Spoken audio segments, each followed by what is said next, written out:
Bonjour chers amis, donc je suis Jérôme GRD, je fais ce matin une vidéo en ce 23 juin 2021 pour continuer de parler de motivation.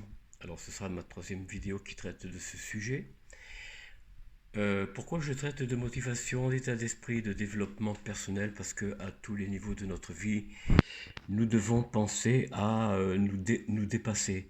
Alors, avant de de se dépasser, pardon, il est bon de se rappeler quelles sont les bases pour obtenir une bonne motivation au quotidien, chaque jour.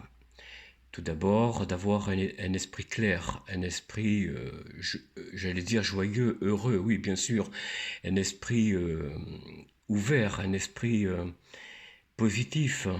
Et surtout, n'oublions pas d'avoir des pensées positives.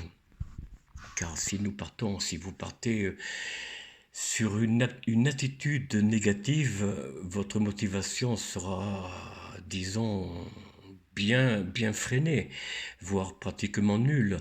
Donc la motivation est quelque chose qui part de l'esprit, n'est-ce pas? L'esprit fait tout. Le cerveau, lui, il enregistre ce que vous lui donnez finalement. Vous avez souvent entendu dire, chers amis, je ne vois que ce que je crois.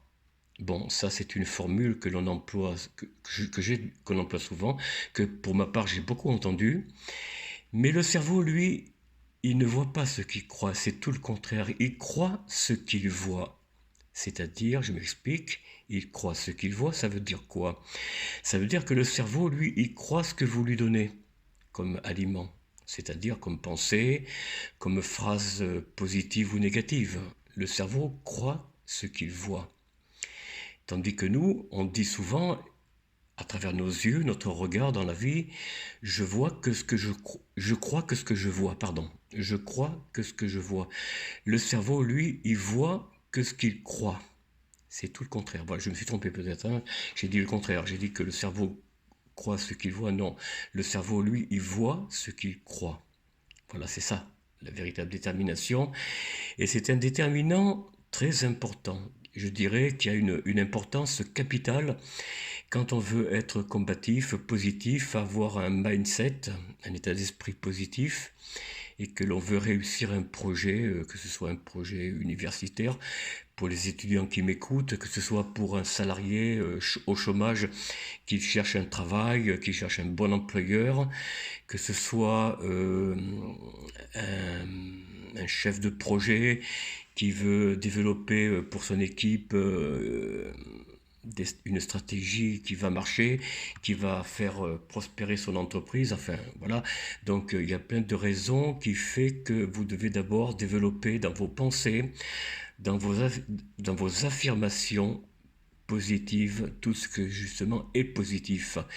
Et si tant est que vous soyez préoccupé par des soucis, par des problèmes, bon, il n'y a pas de problème, il n'y a pas de véritable souci en soi, il n'y a que de soucis, de problèmes que ce que l'on croit finalement.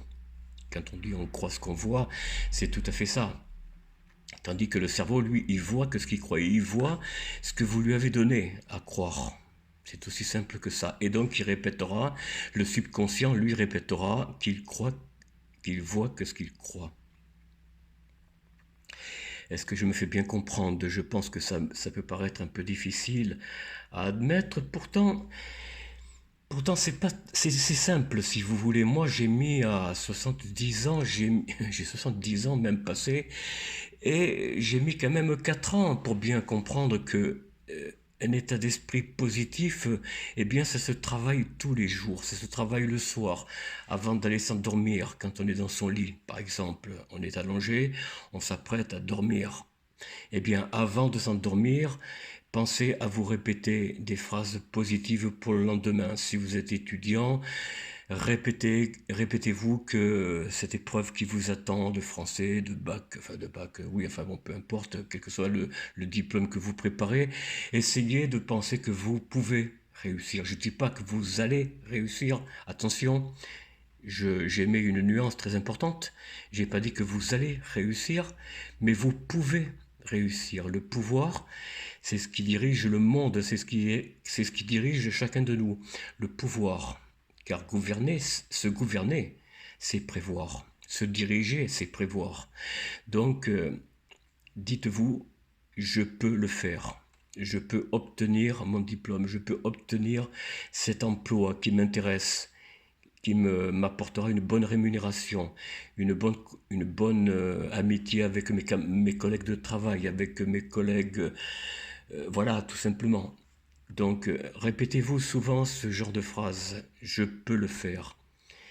Et si vous y croyez, vous pouvez le faire. Napoléon Hill, qui est un grand philosophe, mais aussi un chef d'entreprise du 19e siècle, du début du 19e siècle, il a rencontré un homme qui était un grand sidérurgiste américain de l'époque, l'un des hommes les plus riches et les plus puissants au monde, Carnegie Andrew, pour ne pas le nommer, lui avait appris ce secret, ce secret. Si tu le crois, tu peux le faire. Il disait à Napoléon, qui était un journaliste pigiste et qui avait eu la chance de croiser sur son chemin cet homme, cet illustre personnage, justement, qui allait lui apporter tout un savoir en un simple entretien. Napoléon Hill aura mis 17 ans pour développer cette stratégie afin de l'enseigner, de la transmettre et d'écrire son premier livre, je crois, ou le deuxième, qui a un titre célèbre, Réfléchissez et devenez riche, pour ne pas le nommer. Je fais un peu de publicité peut-être, mais c'est vrai que c'est une manière d'apprendre énormément de choses dans la vie. Comment s'intéresser à son propre soi finalement. Comment développer pour soi une stratégie qui va vous faire avancer dans la vie, qui va vous faire connaître des choses incroyables, qui va vous mettre, je ne sais pas, d'un homme en difficulté financière, du jour au lendemain, peut vous rapporter des centaines de milliers d'euros, tout simplement, ou de dollars si vous êtes américain. Donc vous pouvez toujours vous développer une stratégie à partir de ce que vous croyez être et pouvoir faire, de croire ce que vous pouvez faire. Évidemment, j'emploie des références. Bon, j'espère que ça gênera pas la chaîne YouTube. Mais enfin, il est bon quand même de savoir il y a eu des hommes, il y a eu des femmes aussi, très célèbres, soit dans les banques, soit dans les affaires, soit dans les entreprises, enfin voilà, qui sont partis de rien.